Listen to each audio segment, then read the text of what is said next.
नमस्कार विद्यार्थी मित्रों, धोरण 10 में आज हम हिंदी विषय में पद्य 3 जिसका नाम है सवैये, इस पद्य का हम अभ्यास करेंगे।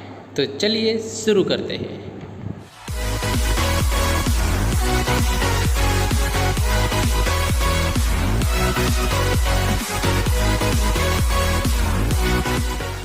इस पद्य में सबसे पहले हम इनके रचयिता यानी कि इनके कवि सवैये के कवि का नाम है रसखान। रसखान के बारे में हम पहले जानते हैं। उनका जन्म सन 1548 में हुआ था और उनका निधन सन 1628 में हुआ था। रसखान का असली नाम सैयद इब्राहिम था। उनका जन्म दिल्ली के एक संपन्न परिवार में हुआ था। गोस्वामी विट्ठलनाथ जी से दीक्षा ग्रहण कर ब्रज में रहकर कृष्ण भक्ति के पद लिखे। इस मुसलमान कवि की अनन्य कृष्ण भक्ति सराहनीय है। इनकी कविता में कृष्ण की रूप माधुरी, ब्रज महिमा और राधा कृष्ण की प्रेम लीलाओं का वर्णन हुआ है। उनकी भक्ति में प्रेम श्रृंगार और सौंदर्य की त्रिवेणी बहती है। ब्रज भाषा का जैसा सरल तरल सरस स्वच्छ और सजीव प्रयोग रसखान की कविता में मिलता है, वैसा ही बहुत कम कवियों में भी ऐसा प्राप्त होता है। रसखान जैसे भक्त कवियों को लक्ष्य करके ही भारतेंदु हरिश्चंद्र ने कहा था, इन मुसलमान हरिजन पर कोटिक हिंदू वारिये। इन मुसलमान हरिजन पर कोटिक हिंदू वारिये। सुजान रसखान प्रेम वाटिका और रसखान रचनावली उनकी प्रसिद्ध रचनाएं हैं। यहाँ रसखान के 4 सवैये लिखे गए हैं। इनके सवैयों में कृष्ण ही नहीं, कृष्ण भूमि के प्रति अनन्य अनुरक्ति एवं समर्पण की भावना सजीव हुई है। कृष्ण की विविध लीलाओं का मनोहर वर्णन हुआ है। इन सवैयों में कृष्ण का धेनु चराना, बेनु बजाना, प्रेम रंग में रंगना और भंगिमाओं के साथ माधुर्यपूर्ण चित्रण हुआ है। कृष्ण के सामीप्य के लिए कवि लकुटी लेकर ग्वालों के संग फिरने की बात करते। शिक्षक छात्रों को बताए कि एक मुसलमान कवि होते हुए भी रसखान कृष्ण भक्ति में लीन थे। उनका जो मुसलमान धर्म था उससे विपरीत उनको सबसे ज़्यादा कृष्ण में, कृष्ण की लीलाएं, कृष्ण भक्ति में उनको सबसे ज़्यादा रस था। वह सिर्फ मुसलमान नाम के पर सबसे ज़्यादा उनका जो लगाव कृष्ण के प्रति बहुत सारा था।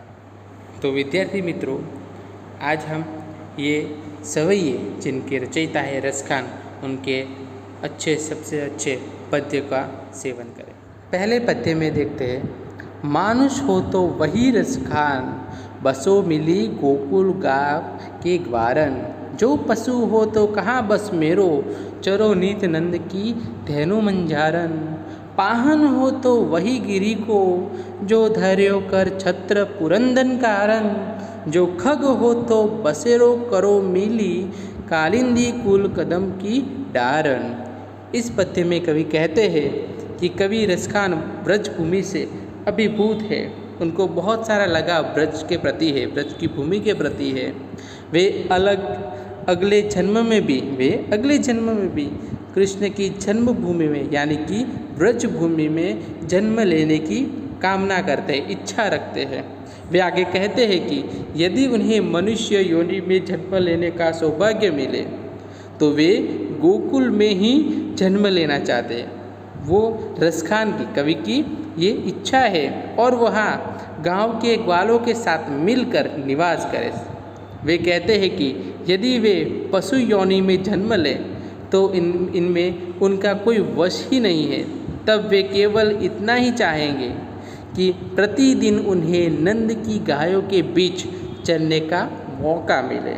यदि वे पत्थर बने, खग, यदि वे गिरी यानी पत्थर, यदि वो गिरी बने यानी कि पत्थर बने तो उसी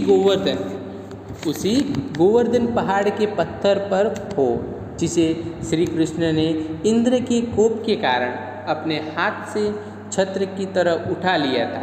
वे कहते हैं कि यदि उन्हें पक्षी, खग यानी पक्षी, यदि वे पक्षी बनने का मौका मिले तो वे गोकुल में अन्य पक्षियों के साथ मिलकर यमुना के किनारे स्थित कदम का वृक्ष के पेड़ों की डालियों, जो वहाँ पे डालियों है, उन डालियों पर बसेरा करने का मौका मिले।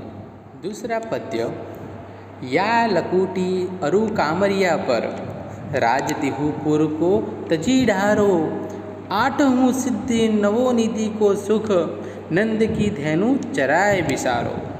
रसखान कबो इन आखिन सो, ब्रज के बन बाग तगड़ा तिहारो। कोटि कहूँ कलधोत के धाम, करिल के कुंजन ऊपर वारो। इस पंक्ति में कवि कहते हैं कि कवि रसखान कहते कि या लकुटी अरु कामरिया पर, यदि मुझे श्री कृष्ण की वह लाठी और कमली यानी कि कंबल पाने का अवसर मिले, तिहुपुर को तजी डारो, कंबल पाने का अवसर मिले, जिन्हें लेकर श्री कृष्ण गाय चराने जाया करते थे। आठहु सिद्धि नवोनिधि को सुख, नंद की धेनु चराए बिसारो, जो लेकर श्री कृष्ण गाय चराने जाते थे तो उनके लिए मैं आकाश, पाताल और मृत्यु यानी कि तीनों लोकों का राज्य भी त्याग दूँ। आगे वह कहते हैं कि रसखान कबो इन आकिन, कहते हैं रसखान कबो इन आकिन, सो ब्रज बन बाग तड़ाग निहारो, कोटि कहूँ कलधोत के धाम, करिल के कुंजन ऊपर वारो। वह कहते हैं कि यदि मुझे नंद की गायों को वन में लेकर जाकर चराने का सौभाग्य मिले तो उसके बदले मैं अमूल्य आठों सिद्धियों और नवों निधियों, आठों सिद्धि नवों निधि को सुख नंदन की धेनु चराए, ये आठों सिद्धियों और नवे निधियों से प्राप्त होने वाला सुख को भी मैं भुला दूंगा, उसको मैं भी त्याग दूंगा। वे कहते हैं कि यदि मुझे कभी अपनी आँखों से ब्रज के वन, वहाँ के बाग बगीचों और सरोवर को देखने का अवसर मिले तो मैं वहाँ उगने वाली कंटीली झाड़ियाँ, वहाँ जो उगने वाली जो झाड़ियाँ है, जो उसको बोला है कोटि कहूँ कंटूली जो झाड़ियाँ हो, कांटों की झाड़ियों में झूरमुटों को पसंद करूँगा और उन पर सोने के करोड़ों महलों का निछावर करने के लिए मैं तैयार हूँ।